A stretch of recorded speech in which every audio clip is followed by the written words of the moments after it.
the first thing I want to say is that there has been a lot of talk across the world about the impending, sunset in the newspaper industry. There are examples in America, examples in Europe, examples in UK, examples in a lot of developed countries which say that the newspaper business is going to die. Now, I don't believe that. I just believe that particularly in the spot that we are in India, the newspaper business is still a sunrise industry. It's nowhere near sunset. And what is the reason for this optimism? I think the reason largely lies in the fantastic, positive vectors that are coming together in our country. The first is that we are still a growing population. We are growing faster than a lot of other countries in the world. In India, the reach of a newspaper is still way smaller than what it ought to be. The penetration of newspaper reach in the year 2009 was only 37%, against 91% in Japan, 73% in China. And if you were to just replicate China, you can imagine that this business, if our readership would be just equal to China, this business could be twice as big as it is now. And there is no reason why this penetration should be where it is at. Now, part of the reason is in our literacy rate. Our literacy rate just 10 years ago was in the 30s. Today it has climbed up to 50s, and very soon I think it will climb up to upwards of 80s and 90s. And once people start getting literate, they are going to read a newspaper. So there is tremendous tailwind available for our business. Take just the advertising spend also. As a percentage of GDP, India spends less than 0.5% of GDP, whilst the average across the world is about 1%. And in the UK and the US, it's upwards of that. So there is still tremendous headroom available for both readership as well as of advertising. And these are the two real pillars of growth for the newspaper business. We know our business model is very heavily advertising skewed, and if our advertising continues to grow, we will continue to invest in circulation, we'll continue to build readership, and I think this will be the virtuous circle which will propel us in the coming decade. Having said that, while this is macro logic which stares us in our face, there are tremendous amount of challenges.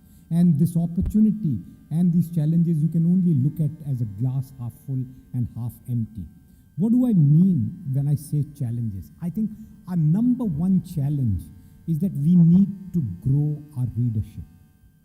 Have a look at these figures. These are IRS figures from 2007 to 2010. And you see that, whilst our circulation continues to grow, ABC trends are all very positive, and in India, circulation over the last 8-9 years has grown by about 8 to 10% per annum. The readership growth is very anemic. Growing circulation, while it seems great, is actually a double-edged sword, because what does that do? What it does is it increases your cost base dramatically. As you all know, to print a newspaper costs us upwards of 10 rupees. We get 1 rupee or 2 rupees from our reader, and there is this balance that we have to earn through advertising. And you can earn through advertising only if your readership grows, not if your circulation grows. So I think we have this lag between our circulation growth and our readership growth, which we need to fill. Now, how do you grow readership? One newspaper for everybody. We need to customize our products to meet readers' needs. And we've tried this experiment ourselves, where for younger people we have a customized student edition, and it does very well.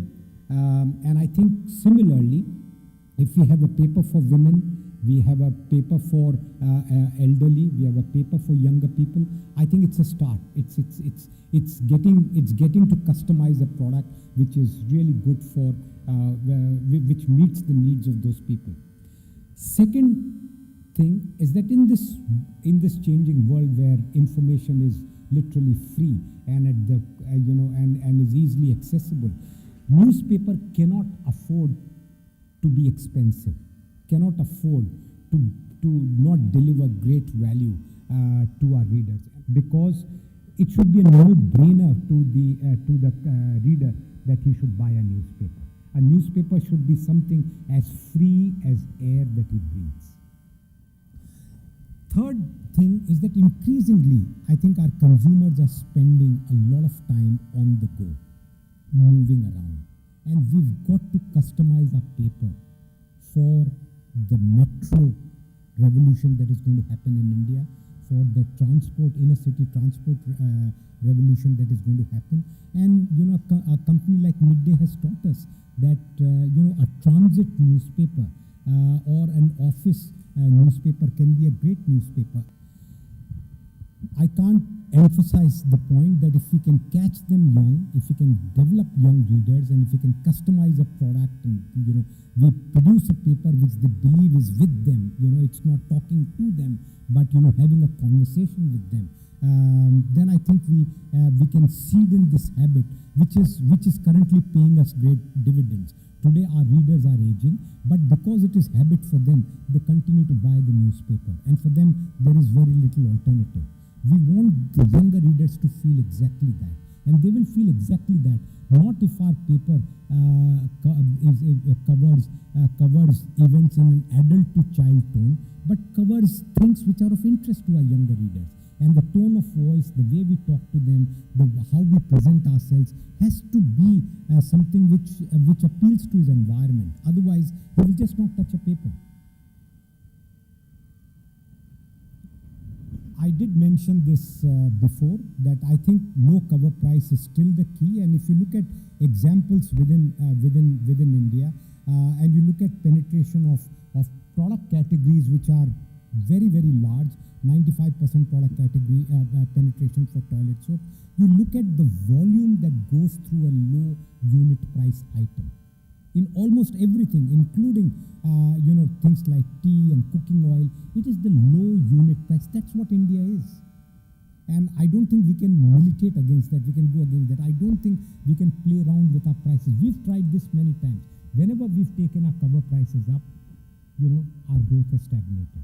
And if growth is the holy grail, because that's what is fetching us advertising, then I don't think we can afford to outprice our newspapers very much.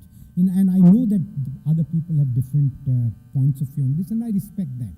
But if you are asking for my point of view, it is very, very clear that the newspaper needs to continuously deliver great value, particularly in an era where the alternative is free.